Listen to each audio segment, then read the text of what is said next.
Hello and welcome to the FIFA Premier League preview with Sam Turner and Daniel Frost. This is a show where we utilise the might and power of FIFA 14 and try and predict the scores and stories from the best matches taking place each week in the league. In this first episode of the show, we'll be starting with one of the headline matches of the first weekend, Manchester United versus Swansea City. Can Gary Monk keep up the Swans for another year, and will Louis Van Gaal bring the right kind of drama back to the Theatre of Dreams? We'll find out in the FIFA Premier League preview. So without further ado then, this is the team I've picked for Manchester United. De Gea in goal, Raphael, Evans, Jones, Shaw, a brand new signing at the back, Cleverley and Herrera in the middle, Januzaj, Rooney and Valencia supporting Van Persie at the top of the Louis Van Gaal or Gaal Christmas tree that he's got there. And on my team, I've gone for a 4-2-3-1 formation with new signing Fabianski in goal, a defence of Kyle Bartley, Tiendali, Angel Rangel and Amat in defence. I've got two central midfielders, which is Leon Britton and Canas. And then behind the front man, I have Dyer, Shelvey, and returning to the Liberty Stadium, Gylfi Sigurdsson, and that is behind Wilfred Boney. New signing Bafetemi Gomi I've got on the bench. Maybe we'll see him a little later on. So there we go, the whistle blows here at the Theatre of Dreams, Old Trafford at Sir Alex Ferguson Way in Salford in Manchester. Hello Daniel. Hello. Indeed, hello everyone who's watching the very first, the inaugural Premier League. All three of you. Yes, including Mum. Hello. So while we just start off gently, or maybe not, let's just kind of tell you a little bit about exactly what we're doing. I mentioned it briefly in the intro. We thought we'd combine our love of football video games and the English Premier League and try and use the power of FIFA to see what might happen week in, week out. And what was that? There's an early goal. I didn't even mean to do that. That's the Van Gaal effect. I didn't even mean to do that. This is not a good start by me or Swansea. Definitely Swansea fans out there, I'm sorry. So basically each week we're going to be picking one of the headline matches, and I think from the first weekend of the Premier League this is one of those important. Everyone's going to be watching this match. For a variety of reasons, mainly because Man United are going to be looking to sort of reassert themselves in the league, do you think, this year? Well, what's interesting is the fact that obviously this is the big season for them after last season, but their new era of last season with David Moyes began with a match against Swansea. Yes. As does Louis Van Gaal. So I mean, they won the game last year 4-2. So we'll just see, will this make much of a difference? Well, yeah, I mean, it's kind of what difference does even the pre-season make? Obviously, Man United have had a startling pre-season, beating Real Madrid on the way here, beating Liverpool as well, in quite emphatic style in both matches. They won the International Champions Cup, which is better silverware than David Moyes' Community Shield. Well, is it? I think it's more. I think the Community Shield's more competitive. I think because you've got full strength teams in that one. But I think Louis Van Gaal was playing his full strength teams in America. I think he's really wanting to get to know the squad, and the fact that he came out just before the season started and said, "That's it, no more signings needed. This is a squad that I'm going to take." And I think some of the signings that he's brought in and some of the old guard who have naturally gone, like Ferdinand, for example, bringing in players like Luke Shaw and Herrera might just make that little bit of difference to a squad that was maybe a little bit stagnant under Moyes. I think very much so. I think they were. I think when Alex Ferguson left, he knew exactly what he was leaving, and it would take another kind of extensive building job for it to. Another extensive building job for him to be able to build another kind of total side. I mean, he knew he kind of got a bit lucky when the last time he won it, only because the teams around him were all better than the Man United team, but he managed to just get those wins out of his team that he seems to be able to. Definitely. I think that's going to be the difference. I saw Man United. I think we should tell people who actually we support. Should we? Might help. Yes, definitely. I'm a Chelsea supporter, which is great. I'm an Aston Villa supporter, which is not so great. But I've been to see, because I live in Manchester currently, I've been to see Man United quite a few times at Old Trafford, and definitely last season they lacked that edge, really. I think they still had some of the play within them, but they definitely lacked that edge that they had under Fergie. So it'll be really interesting to see whether just that new manager smell is enough to bring the over the line. So far in this match, an early goal, and Swansea. It wasn't a good start by Fabianski on his debut. Oh no! No! No! Through again there, Januzaj, who I think is a player who's going to feature a lot more this season for Man United. I think that obviously he's another year in the Premier League, a bit more experience, and I think a player a bit like Jones, just underused, undervalued. Was brought on as a sub quite a lot last year under Moyes, and I think if he got regular play time, I think he'd have that kind of impact on a Man United squad. Do you think? So I think he would, but I think there was Hello, Charlie. I know Moyes got a lot of criticism for not playing more of him last season, and I actually thought it was a little unfair, because at the end of the day he was only a very young player, and it's sometimes very difficult to just throw a player in, and it's quite irresponsible sometimes to just throw a young player in and make him basically fend for himself. Yeah. And so I don't think he was actually that bad of Moyes' treatment of him last year. However, he does have another year under his belt now, so I think we will see more of him. I still don't think he's going to be like a permanent starter, because I think the players in that position, the likes of people like Mata, who's going to play in that role, Rooney if he drops back a little bit, Van Gaal's going to want to go with them rather than you're always going to get a level of inconsistency with young players, always, regardless of pretty much who they are. So I think he's more likely going to want to, by and large, focus with the more experienced lads. Definitely. Oh my word. Well, this is all falling apart with a dodgy back pass after being in your area, but neatly cleaned up by Evans there. Oh my word. And this is just a sloppy... Oh! Gylfi Sigurdsson, he's back. He's back in Swansea colours. There's been definitely some sloppy play at the back there for Man United, but it's going to be a new sort of back line, I think, at Man United this year.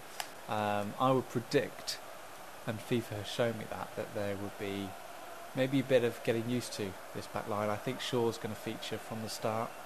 Yeah, so. And I think Jones is going to be in the back line, in the centre back where he should be. I'm still of the opinion that it is where they are weakest, United. And I'm not a huge fan of Chris Smalling. To a lesser extent, Phil Jones, who I'm not a huge fan of his, but I think Chris Smalling still lacks a lot of what you would need to be a top-class Premiership defender. Yeah, I think he obviously went to the World Cup with England, but I'm of the opinion that if he didn't play for Man United, he wouldn't play for England. All right, literally, that's the only reason he's getting into that team, because he's not, in my opinion, getting it on merit, because I don't think he's showing enough in his matches for United to warrant his place. Definitely. I think we should just point out as well that we are playing, obviously, FIFA 14 here. We've had to kind of manually rejig the squads, and obviously FIFA 14 was released in 2013, and you can probably tell that I've lovely little interplay there between Van Persie and Januzaj. Just couldn't sneak the ball under Fabianski. Well done for Lucas Fabianski. A corner deep in the first half. Would have been nice to reclaim that 2-goal lead, but it's probably not going to happen. That's half time. So it's 2-1 Man United, Swansea. Van Persie, Januzaj, and a late goal by Sigurd for Swansea City as we go into the half-time team talk. I can definitely see this playing out this way. I definitely don't see any other team other than Man United dominating this match. No, I get the feeling it does strike me that they may start the season kind of all guns blazing. Yeah. And just kind of steamroll through. I mean, I'm not sure. I don't have the fixture list to hand, so I'm not sure exactly when they come up against some of the bigger teams. Because obviously Swansea did struggle last season. But I think this is a fair. I think chances are Man United at this stage may be winning, maybe 2-0, 3-0, maybe. I don't see it going any other way than a Man United victory, to be fair. Okay, fair enough. Right, so let's go back to FIFA 14. So we're both playing this for the first time. This is been out for a while, but we only just if anyone's listened to any of the podcasts that me and Dan have been on previously, InRetroSpectPodcast.com, they'll know that I had a FIFA veto for a few years. So I've come back to the franchise, and as we get the second half shortly underway, I guess it would be interesting to know, Dan, your thoughts about FIFA 14 and what you think it brings to the genre, because it is just slightly different to FIFA games I've played before. I think in dramatic ways in some ways. It feels, I think that the two things that I kind of think feel different, and they may be kind of they may be as a result of each other, but there is definitely a better sense of physicality. Yeah. And I know, I believe one of the kind of the features for this one was an improved kind of sense of physicality when you're barging people off the ball, and it's very, very much more difficult for you to. It's very much more difficult for you to be able to knock someone off the ball now. The players seem less inclined to do that, and I think as a result, the game does kind of feel a little bit slower. Yeah. I quite like that drop in pace, because I think it resembles more of, what a football match is. It's not played at 100 miles an hour often. Problem is, I play FIFA like it's played at 100 miles an hour, so the slowing down of it doesn't help me that much. I love this, the fact that Herrera is kind of slotting into this wonderful utility role for Man United, and nearly gets in there, and Van Persie fires it after a volley with his second goal of the match. And I think in the pre-season that was one thing that was noted by quite a lot of commentators. That Herrera is kind of playing that role, that sort of drifting midfield role, linking up the play to allow players like Van Persie and Rooney and Mata to play where they're meant to. Because that's one thing that I always saw from Man United last season, was that players like Mata and Rooney always having to drop deep to get the ball, not being played in their proper positions, and kind of given roles out of their comfort zone. I think that has a dramatic effect on the players. So back to FIFA 14 as well. I really like it. I really like slower play. I'm always a bigger fan of slow playing football, possession football. I think one of the interesting things that EA did this year is or last year should I say, was get rid of the single player tournament mode. Do you miss it? Do you miss it at all? I do. I miss the option of it, and I like the fact that you almost had an option to just play through an entire season and it be a Premier League season, kind of be branded as such. Obviously, you've got all the trophies added on and everything like that. So I do miss it to an extent, but I don't think it's not made me dislike the game at all. It's not like it's not really affected my enjoyment all that much. Did you used to play the tournament modes? Oh yeah, I used to. It used to be pretty much singly what I would play on FIFA. So I used to focus on career modes. So when I booted this up for the first time, I was very confused as to what was going on.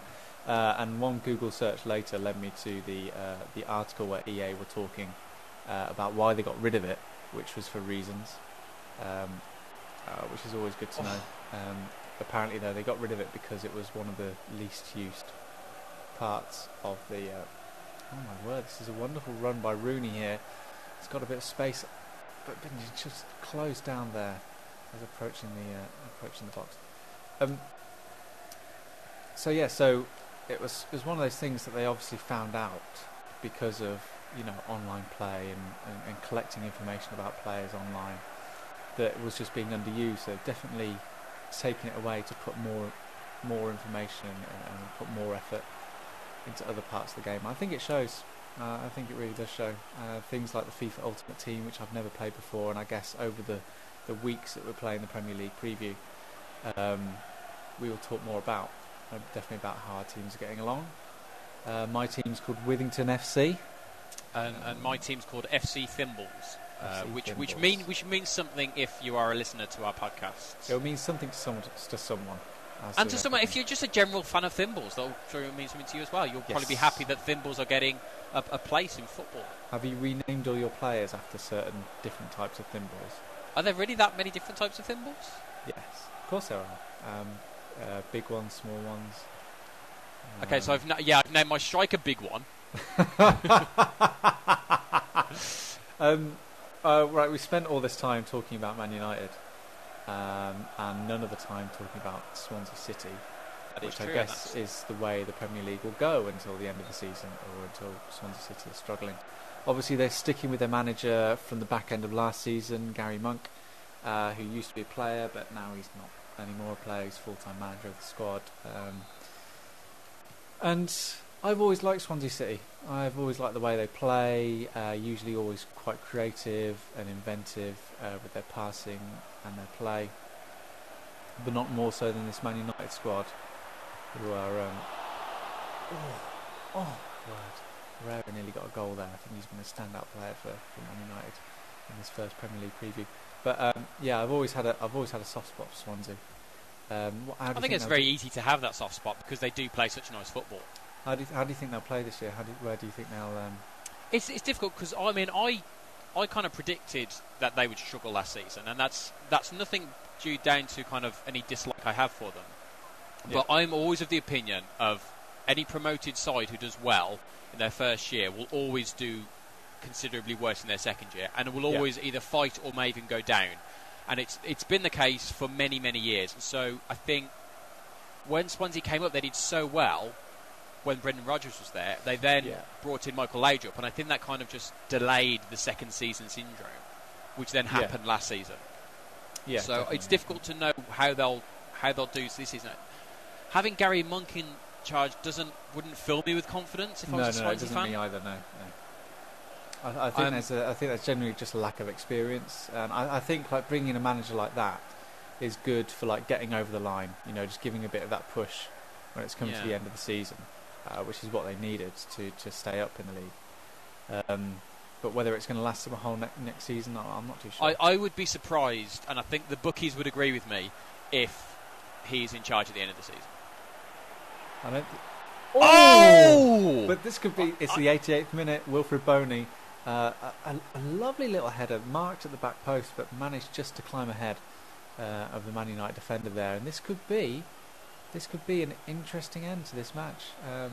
It's 3-2 now on the scoreboard. This would be the part where Man United would have capitulated last season. And it's where they would have gone on to score a fourth under Ferguson. So yes, exactly. We'll see where they stand. So I think the Dutch philosophy will sink through, and they'll hold on for the win of 3-2. But we'll see. I'm not that kind of a FIFA player, but I think both the teams are going to be interesting to watch. I think this is generally going to be by the end of the season. This will be a top and a bottom clash. Oh, you got a little bit scared there. Too much space there in the middle. Yeah, you kick the turf. Defenders struggling to cope there with a little bit of pressure, but this might be exactly what Man United need. The game should be over there. Only 2 minutes of added time. The referee's not going to keep this going for much longer on this drizzly afternoon in Salford, in Manchester. There might be one time for a little bit of attack. Rooney on the right hand side here, and there we go. No, the referee calls an end to the match, and the inaugural FIFA Premier League preview ends 3-2 to Man United. I think that's not an unlikely scoreline. I think that's fairly close. I'd say probably 3-1 would be my prediction for the actual result. Yeah. With Man United's defence, they're always liable to concede. definitely. And I think where you've got a new defence with not that much experience in it. I mean, there's experience there, but not necessarily in those positions. Jones has had a bit of an up and down season. Luke Shaw will obviously, I think he will be have a bit of a settling in period, and the rest of the spots I think are going to be maybe a bit of chop and changing between the squad members. So I think that Man United on the break might still be quite vulnerable, but I think going forward, I think they're going to have a lot of. They've just got so much talent up front now. Yeah. And when you've got a manager like Van Gaal, that's it's just it's just not going to go to waste. So that's it. That finishes the first match of the FIFA Premier League preview. Not only will we be putting the best teams of the week head to head, we'll also be putting myself and Daniel Frost head to head as well. So that's 1-0 to me. Yeah. So here is the scoreboard. So it's obviously very, very, very early days, but yeah, you're leading, but you've only taken one goal ahead though. So yes, exactly. Yeah. So maybe at the end of the season, I'll be looking back to this first match and thinking I shouldn't have let that Wilfred Boney late effort into my net. But that concludes the first week of the FIFA Premier League preview. If you like this, then subscribe. If you want to know more about me and Dan, then you can find us through Twitter. My Twitter handle is @Mr. Sam Turner, and Dan is I am Frosty D with double E at the end. That concludes the first match. Next week, we will be travelling to Stamford Bridge, where Chelsea will be playing Leicester City.